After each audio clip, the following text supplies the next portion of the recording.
on our way back here. Okay. This is from Debbie. My freshman in college is arriving home soon. From our talk last week, I am already worried about his behavior and know-it-all attitude. I'm getting the vibe that he feels that he is able to set all the rules and do whatever he wants for the next 3 weeks, including staying out late and partying with his friends. My husband and I have 2 younger children and don't want my son to set a bad example for his siblings by undermining our authority. Please help. You know, I have a child who is 8 years older. That's right. So I can understand that. It's like your brother's watching you. He admires you. Please don't set a bad example. I know you're off work. You're spending some time home. This is a tough one. Oh, yeah. You want to tackle that one now, or well, I'll tell you what. I want. Yeah, she says we have a little bit of time. Okay. Our producer says we can hit it a little bit, yes. All right, so, yeah, it's a very good point. We have this week and next week for the first time your freshman, your 18-year-old that you shipped out 4 months ago is now returning home maybe for the first time. So that was a realistic email that marriage and family therapists see all the time, especially this time of year, and that the teenagers coming home, again, 18, feeling like an adult, but yet, and maybe doing some really independent things over the last couple months, but now entering back in to your house with your rules. So not fully an adult, even though they think so. So that is a discussion that you want to have a sit down as soon as they come home. And you want to make sure it is a negotiation on both ways. You want to honor their independence, especially if they've done well, meaning they haven't gotten into trouble behaviorally in college, their grades are good. So you want to honor that with also without completely disrupting the family routine. So I think the context is important. What is the context? They're coming home, washing out in school, not going back, not having a plan. That's completely different versus them coming home. And if they have worked hard, they probably need a break. So your rules for that 18-year-old are going to be different than the rules for your your children. So I think you want a dialogue about what those expectations are. And for a lot of families, one of the things you need, number one, is you need to know on that schedule. So the 18-year-old, are they required to go to all these family events? Is it pick and choose? A lot of times 18-year-olds want to come back and they want to see their network they left behind in Louisville, especially if they've gone away to school. So there's friends they haven't seen in months, so it's a negotiation. Now, does that mean they can stay out to all hours of the night or they don't have to check in? No. You and your co-parent want to have a kind of expectation of what the schedule will be and when to check in, but you also want to honor, as I said, this emerging independence. So yeah, the rules for the 18-year-old are probably going to be different from the if you have younger teenagers at home. So you want to do that and be flexible. And obviously, there are non-negotiables for a lot of parents. We don't want you. We need to know where you are. You need to be safe. You know, many teenagers, once they go to college, are used to being on their own schedule and their own time. So one of the things marriage and family therapists do to work with families on is to be flexible in those rules. So maybe they're tired, it is a break. You know, if you expect them to get up by 8 a.m. or 9 a.m. every morning, maybe that's not going to happen. So as long as they're being safe and respectful, and in that email was the tone that the teenager was telling the parents what to do, and that's going to be a red flag for most parents, versus, hey, mom or dad, this is what I got going on. What do you think about this? How does you fit with that schedule? Yeah. So if you're the teenager, advice for the teenager if you're home and you're watching this is not to act like the parent, not to act like you're completely independent, but make it more of a request. So easier way to soften a parent up by making a request versus a demand. Most parents do not respond well to demands, especially if they are, you know, financing your college endeavor. So exactly. Be soft, make a request and not a demand.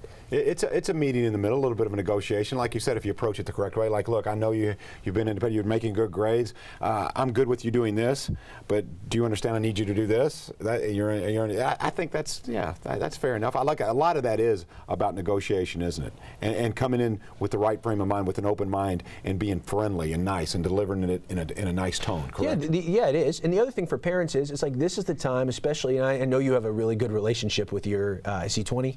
23. 23, yeah, 23. So, you know, he's a little bit, but if you have someone that is, you know, young adult, you can kind of relax. If they're doing well, it doesn't make you any less of a parent or any less of an authority figure to start to develop a friendship outside of that. And a lot of, especially when you're of age, lots of parents will, you know, again, you know, start disclosing more and back and forth. The easiest way to cut a relationship with a young person is to kind of not honor to kind of treat them as less than or you know it all. And lots of parents, when their child reaches a certain age, they can have more adult conversations, connect over things that they haven't before. And the holidays are a nice time to do that. And again, if we were saying like in that earlier segment, if you're overplanned or overstructured, you don't create space just to be with each other, to hang out, these one-on-one things, you lose bigger opportunities. So when your son, do you just create time just unstructured for just you and him just to chill and to hang out? Yeah, you know, like you said, he's shown me that he's pretty responsible. I mean, it's one thing to say you can stay out late. It's another one to say go ahead and start that meth lab downstairs. Right.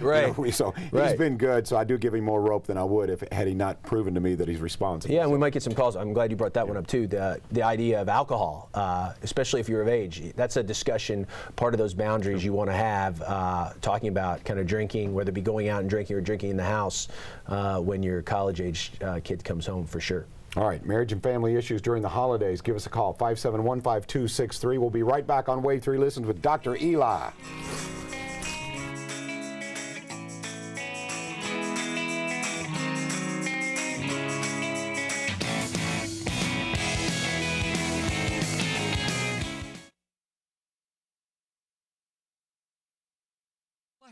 Just plug it in. Turns things on, turns things off just by clapping. Perfect.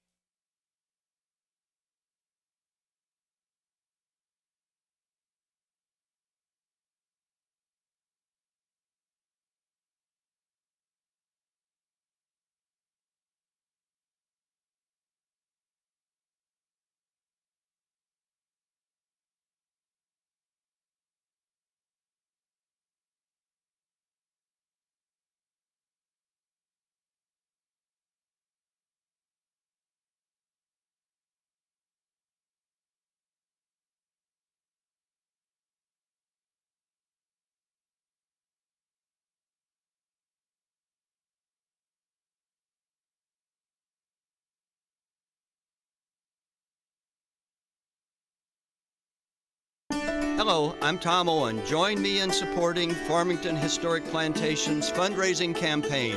Your gifts will help support Farmington's community and educational programs on its scenic 18-acre site, providing a fun place to learn about a historic hemp plantation and our connection to Abraham Lincoln. Help preserve Farmington's future as one of Louisville's most important historic treasures. Please visit farmingtondonations.com. So perhaps you've had issues with your spouse or a family member for quite some time and you're wondering, when should I see a licensed marriage and family therapist? Well, 2014 is just around the corner. Let's start the new year on and moving in the right direction, a positive direction. Would you say, Doctor, now's the time to perhaps make an appointment? Yeah. This idea, you know, we do maintenance things all the time. We go and see we have our annual physical. You know, we have this preventative health stuff. It's the same thing as kind of a relationship checkup, both on a individual level, a couple level, a family level. So many people will be stirred up by a lot of things we've been talking about so far today, and they, over the next 2 weeks, will think about, hey, we could really use that. So what you can do if you're stirred up by anything, good or bad, that happens over the holidays, you can call a marriage and family therapist. So one way to do that, you can go to www.kmft.org. That is the Kentucky Association of Marriage and Family Therapy, which is a division of the American Association of Marriage and Family Therapy, of which I'm a part of, the AAMFT. Well, KMFT, you can find a lot of useful tips there. You can see all of our past segments throughout all of 2013 that are driven by you, the viewer. You can also go to www.therapistlocator.net, and we talk about this all the time on the show. You click that rectangular red box. It says locate a therapist. You will put in your zip code, and then up will come all of the licensed marriage and family therapists in your area. And each of those licensed marriage and family therapists has a profile. You can click on there. Many have a web page, and you should get a good feel, as we say, John, all the time. It's you got to find someone that works for you. So whether it be a man or a woman, someone younger, someone with more years or wisdom behind their belt, but any marriage and family therapist should be able to talk with you on the phone, free of charge, 5 to 10 minutes, to get a sense of what's going on with you and kind of frame how they would work with you. So again, think of it as a preventative marriage and family therapist, different than other mental health professions. See people as far as strength and health. You might get stuck, but people aren't their problem. So a marriage and family therapist is going to help you kind of create some distance from your issue, get you on track. And whether you're an individual, you're in a relationship, or your family. It's a misnomer, as we've said many times, that you have to be in a relationship to see a marriage and family therapist. Not true. Many marriage and family therapists this time of year are going to help people individually negotiate boundaries around their family of origin or around their in-laws, around anything we've talked about so far. So there's never a bad time, and right now a lot of people will be making these calls, setting up appointments for the new year. I think what makes this time of year so unusual, and sometimes it's good and sometimes not so much, is during the year you don't have to deal with the in-laws so much. This is one of those times where, yes, they're involved, they're in the picture, here we go. With that being said, who makes the call as far as, let's say your wife says, okay, I want to go over to my mother's house, and you're saying, well, I have an obligation over my mom's. Who's more important? How do you make that call? Where you are New Year's Eve, where you are Christmas Day, Christmas Eve, etc.? It's a good question, yeah. So how do you negotiate? We talk about setting a schedule, but what if it has to do around family loyalties, especially if people are all local? And sometimes it's not. And when it's not local, it's generally many couples or families alternate years.